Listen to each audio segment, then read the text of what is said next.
Coach Miller, and welcome to All Marine Fighter.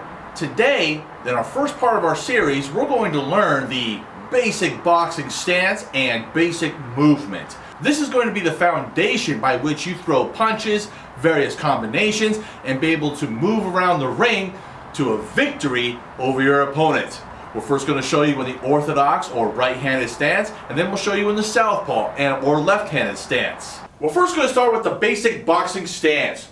So let me go ahead and face the camera as if you're my opponent. Let's look at our feet first. First thing you want to do is you want to have your weight centered. So your legs just need to be wide enough to be able to support your weight to where you feel literally centered, okay? Next, as if I'm looking at you as my opponent, you don't want your legs in a bladed stance. You're going to be off balance, okay? So think of it like this, is if I'm looking forward to my opponent, my rear leg should come out one step. That's relative to your opponent. This should make you centered balance as you go ahead and put your hands up. The key thing is to have perfect balance of movement. Now, having the jab hand up, we're going to turn to a 45-degree angle here. You want to have your jab hand up as well as your power hand. Your power hand should protect your chin. Your chin should be down, and the jab hand shouldn't be too far out. There are some guys who do this kind of thing, but it gets kind of tiring holding your jab hand out forever, okay?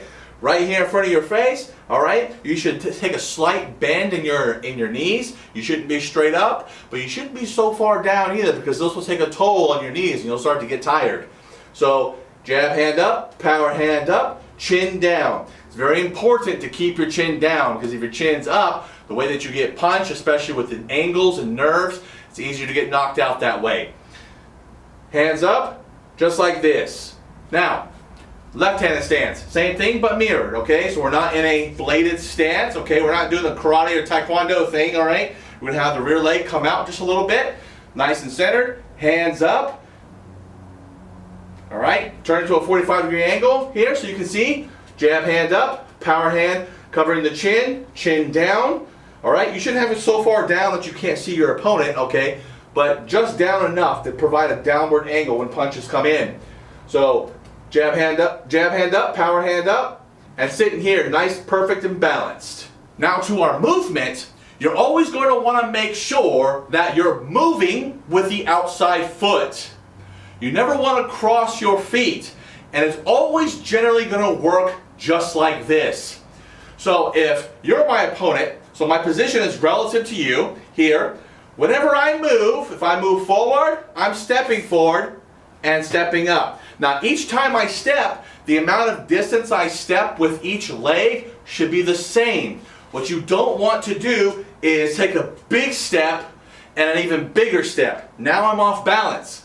So it should be, if I take 6 inches with the first step, I should take 6 inches with the back step. 6 inches, 6 inches. Now, as you practice this more and more, you'll start to do it automatically. It's kind of tough at first, but you'll do it automatically. But always move with the outside foot now. So if I move forward, step, step. If I move back, I'm moving with the back leg, back. If I'm moving this way, which would be my right, step, step. To my left, step, step. All right, so step, step, step, step. Now this is very important. Do not do this. Step. Now what happens is you're off balance, and if you catch a punch when your opponent is close to you, you're going to get knocked down. And not because you're hurt, but because you're off balance.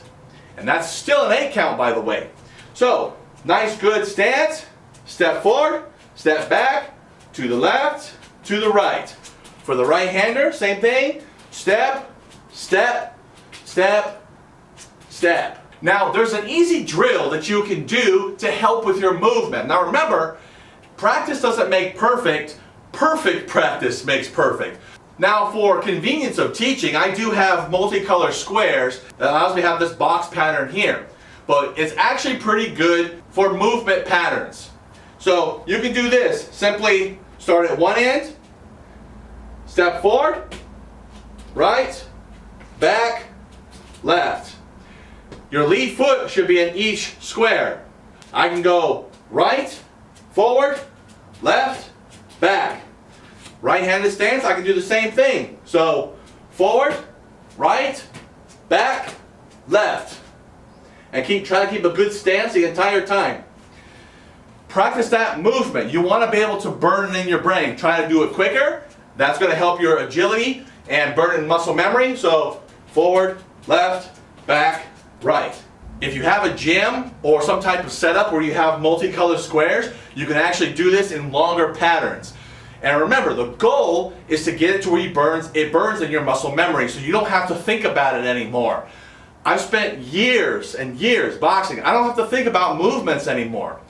You want to do that. You want to burn it into your muscle memory so you don't have to think about this thing. One of the more important aspects of body movement is to make sure that you don't do what's called the robot or the novice robot. Now, we can't help it at first, but you want to learn to, over time, be able to move all body parts differently from each other. And you'll do that by being loose. So don't do what's called the robot, where everything is like very calculated in your movement and how you throw punches. Doing the robot actually telegraphs a lot of your punches, okay? So what's important is that you have your hands up, good solid base body stance, and when you're moving, well, there's just little steps to the left, little steps to the right. Your head's moving different from your hands, different from your feet, different from your body, your shoulders, here. Now, why is that? Because you want to be able to throw the punch and they can't see it coming, okay? So here, or here, allows you to be able to feint, throw a jab, here, being able to move. But you got to be loose. Don't be stiff. Now, when you throw punches, obviously, then you'll stiffen up a bit and be able to throw the punch. But you want to have good movement, body movement. Be nice and loose. Don't be so tense. Don't tense up. Here, nice and easy. Having the proper stance and proper movement is absolutely pivotal to any level of boxing or combat sport that you're going to be in. Having the perfect movement will allow you to have the base to throw your punches, your combinations, and even kicks if you're in other martial arts. If you like our videos, be sure to give it a like and please subscribe to our channel. Until next time, stay motivated.